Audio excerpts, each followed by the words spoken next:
এই দাদা, ওই তুই আহ, ওই এটা বল না, তোর ওই অফিসের কিছুদিন আগে যেটা হয়েছিল, আর ওই কি একটা সুপার ন্যাচারাল এক্সপিরিয়েন্স করেছিলিস, ওটা বল না, বল। ছত্তিশগড়ের না মহারাষ্ট্রটা? মহারাষ্ট্রটা বল। আচ্ছা, এই কদিন আগে হ্যাঁ, যেটা। কদিন আগে, জানুয়ারিতে যেটা হলো। আচ্ছা, ওকে। শুট নাকি? হ্যাঁ, হ্যাঁ, হ্যাঁ, হ্যাঁ, ওকে। বল। ওকে, হাই ফ্রেন্ডস। সো কদিন আগে আমি একটা জাস্ট আমার অফিসের মানে কাজের জন্য আমার মানে অন্য একটা ব্রাঞ্চে, এই জায়গা এটা হচ্ছে অ্যাকচুয়ালি হয়েছে মহারাষ্ট্রতে। মহারাষ্ট্র বর্ডারে, অ্যাকচুয়ালি মহারাষ্ট্র আর মধ্যপ্রদেশের বর্ডারে আমি ওখানেই থাকি। আমার প্রেজেন্ট পোস্টিং ওখানে। তো ওখান থেকে আমি আমার নর্মাল যা ব্রাঞ্চ তার থেকে একটা অন্য ব্রাঞ্চে আমার একটা মানে কাজের জন্যই, অফিসিয়াল কাজের জন্য 55 কিলোমিটার দূর আমি গেছিলাম একদিনের জন্য। তো হাইওয়ে দিয়ে যাওয়া আর কি, হাইওয়ের পথ, পুরো ডাবল ওয়ে রাস্তা। তো আমি সেদিনকে রাত্রেবেলা একটু আমার লেট হয়ে গেছিলো, মানে ওই ব্রাঞ্চে সব কিছু কাজ ফিনিশ হতে হতে। তো বেরোনোর সময় আমাকে ওখানকার ব্রাঞ্চের যে পিয়ন ছিল সে আমার ফট করে বললো যে, স্যার আপনি কি আজকে এখানে থেকে যাবেন না চলে যাচ্ছেন আজকে? আমি বললাম, না আমি ফেরত যাবো, ওয়াইফ ঘরে একা আছে। এটা জানুয়ারি মাসের ঘটনা, এই জাস্ট লাস্ট মানে এবছরের জানুয়ারি। তো তারপরে আমি যখন ওকে বললাম, ও তখন বললো, স্যার থেকেই যেতে পারতেন রাত্রেবেলা ওই হাই রোড দিয়ে একা একা এতটা। না না, 55 কিলোমিটার কতক্ষণ আর টাইম লাগবে, আবার হাইওয়ে তো কোনো অসুবিধা নেই। বাইক নিয়ে গেছিলাম আমি। নিয়ে ঠিক আছে, যাই হোক, আমি বাইক নিয়ে ফিরছি রাস্তাটা দিয়ে। তো ফেরার টাইমে মানে পুরো রাস্তাটাই হচ্ছে জঙ্গল দু সাইডে। আর কিছুটা ছাড়া মানে কিছুটা স্পেস ছেড়ে ছেড়ে একটু করে বড় মানে খোলা মাঠ, খালি এগ্রিকালচারাল ফিল্ড টাইপের, আবার জঙ্গল। আবার কিছুটা পর গিয়ে গ্রাম শহর টাইপেরও কিছু আছে, কিন্তু সেগুলো হচ্ছে রাস্তার উপরে নয়, রাস্তা থেকে একটু ভেতরের দিকে ঢুকতে হয়। আলাদা আলাদা মানে পার্টিশন করে রাস্তা ভেতরে যাচ্ছে। তো এরকমই একটা জায়গা আছে যেখানে আমি একটা টোল গেট পেরোই। তারপরে 2-3 কিলোমিটার পর একটা ওভারব্রিজ আছে। ওভারব্রিজটাতে যখন আমি বাইকটা নিয়ে যাচ্ছি, যেতে যেতে হঠাৎ করে আমার চোখে পড়লো, মানে অপোজিট সাইড দিয়ে যখন আমি যাচ্ছি, আমার লেফট সাইডের অপোজিট সাইড দিয়ে একজন বয়স্ক একজন, মানে পুরো সাদা একটা অ্যাটায়ার, মানে হোয়াইট হোয়াইট কালারের কুর্তি আর ধুতি, আর মাথায় একটা হোয়াইট কালারের পাগড়ি, আর একটা হাতে লাঠি নিয়ে হেঁটে হেঁটে আমাকে ক্রস করলো।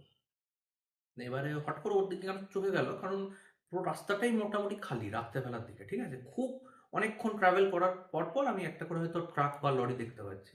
কিন্তু তাই খালি বলে ওর দিকে নজরটা গেল, আরও স্পেসিফিক্যালি ওর দিকে কেন আমার চোখটা পড়লো, বিকজ ওই আমার মানে ভালো ঠান্ডা ছিল সেদিন, আমার মনে আছে আমি জ্যাকেট হ্যান্ড গ্লাভস সব পরে, আর সেখানেও জাস্ট একটা ওরকম পরে। তো যাই হোক, আমি অতটা গুরুত্ব দিলাম না, আমি আবার স্পিডে নিজের মতন করে তাড়াতাড়ি আসতে চললাম। তখন রাত প্রায় 8টা সাড়ে 8টা বাজে মোটামুটি। তো যাই হোক, আবার কিছুটা দূর যাওয়ার পর ঠিক বোধহয় 3-4 মিনিট 5 মিনিট হয়তো হবে, সেম ওর মতনই একটা লোককে আবার আমি দেখলাম হেঁটে হেঁটে হেঁটে হেঁটে ক্রস করতে। তখন আমি ওভারব্রিজটা কিন্তু ক্রস করে গেছি। তো আমার মাথায় হলো, এই লোকটাকে কি আগে আমি দেখলাম, না এটা আলাদা লোক, মানে এরকম কি অনেক লোক। কিছু আর মতো মাথার মধ্যে নিয়ে এলাম না। শুধু আমার মাথার মধ্যে একটা জিনিস ঘুরছিল যখন আমি আসছিলাম, যে ওই লোকটাকে যখন আমি ওভারব্রিজে যাকে দেখেছিলাম, ওভারব্রিজ মানে বুঝতেই পারছো, ওভারব্রিজের নিচে অলরেডি সার্ভিস রোডও ছিল। তো ও সার্ভিস রোডটা দিয়ে না এসে ও ওভারব্রিজটা ক্রস করে আসছিল, এটাই আমার মাথার মধ্যে ঘুরছিল। যাই হোক, আমি তাও অত গুরুত্ব দিলাম না। আবার আমি নিজের বাইক নিয়ে আবার যেতে লাগলাম। এরপর কিছু দূর পর গিয়ে আবার আমি সেম লোকটাকে দেখি, পুরো ওরকম অ্যাটায়ার, মাথায় সাদা পাগড়ি, ওরকম। এবারে কিন্তু আমার ভয় লেগে গেছে। আর ছোটবেলার অনেক গল্পই বলো বা সোশ্যাল মিডিয়া দেখা বা যা কিছু বলো, একটা জিনিস শিখেছি যে কোনোদিন বাইকে এরকম রাত্রেবেলা ট্রাভেল করতে করতে, বা মায়ের কাছেও ঘটনা শুনি অনেক, কোনোদিন ব্যাকে না তাকাতে বা লুকিং গ্লাসে বা পেছন করে না তাকাতে কিছু। তো আমার তো ভয়ও লাগছে, আমি লুকিং গ্লাসে তাকাইনি, শুধু সামনের দিকেই এগিয়ে যাচ্ছি। কিন্তু এবার আমার কিন্তু ভয় লেগেছে, মানে থার্ড টাইমের পর খুবই আমার ভয় পেয়ে গেছি আমি। কিন্তু তাও আমি নিজের মতন করে চুপচাপ বাইক চালিয়ে আমি যাচ্ছি এরকম নিয়ে, যেতে এক জায়গায় আমি মানে এবার আমার মানে মাথার মধ্যে অনেক কিছু চলছে, মানে এবারে মানে সত্যি বলতে আমার খুব ভয় লেগে গেছে। প্যান্টের পকেটে ছিল একটা সিগারেট, মানে প্যাকেট ছিল। রাস্তায় এক জায়গায় দাঁড়ালাম, নিয়ে দাঁড়িয়ে ভাবলাম একটা সিগারেট ধরি খেয়ে নিই। নিয়ে এবার হেলমেটটা খুলে জাস্ট এবার আবার দেখি হ্যান্ড গ্লাভস খুলবো, সব করবো। মানে মাথার মধ্যে কি এলো জানি না, আমি বললাম ধর থাক বাদ দে, তাড়াতাড়ি ঘর পৌঁছাই। তখন আমার ঘর অনেকটাই দূর বাকি। আমি আবার হেলমেটটা করে আবার আমি স্টার্ট করি। বোধহয় 2-3 মিনিটও পেরোবে না। এরপরে আমি ওই বয়স্ক লোকটাকে দেখি, মানে সেম লোকটাকে আমি দেখি, দূর থেকে আমি দেখতে পাচ্ছি, মানে যেতে যেতে ধরো কোনো লোক, তুমি বাইক নিয়ে যাচ্ছ আর কোনো লোক অনেকটা দূরে দাঁড়িয়ে আছে তোমার থেকে, তো ও তোমাকে মানে এবারে না লোকটা কিন্তু হেঁটে হেঁটে যাচ্ছে না, লোকটা ওখানে পরিষ্কার দাঁড়িয়ে, আমি যে বাইকটা নিয়ে যাচ্ছি আর কি, ও না পুরো আমাকে যেন এরকম করে দেখলো, মানে মুখটা কেরকম করে পুরো ঘোরালো, মানে আমি যখন ওকে ক্রস করলাম, মানে এবার আমার মুখটা মানে অতটা তো অন্ধকারের মধ্যে বোঝা গেল না, পুরো রাস্তার মধ্যে যাচ্ছি, হাই রোডের মধ্যে, অত স্ট্রিট ল্যাম্পও নেই, কিন্তু ফেসটা পুরো কালো, কিন্তু পুরো হোয়াইট অ্যাটায়ার। আর এই লোকটা সেম লোক, আমি বুঝলাম ও এমন ভাবে আমার দিকে তাকালো, আমি বাইকটা জাস্ট ওকে ক্রস করে চলে গেলাম। এরপরে তো আমার সেই খুবই খারাপ অবস্থা। ওর পরে কোইন্সিডেন্টালি জাস্ট কয়েকটা জিনিসের পর, মানে একটু ডিস্টেন্সের পরে গিয়ে দেখি আমি একটা হনুমানজির মন্দির।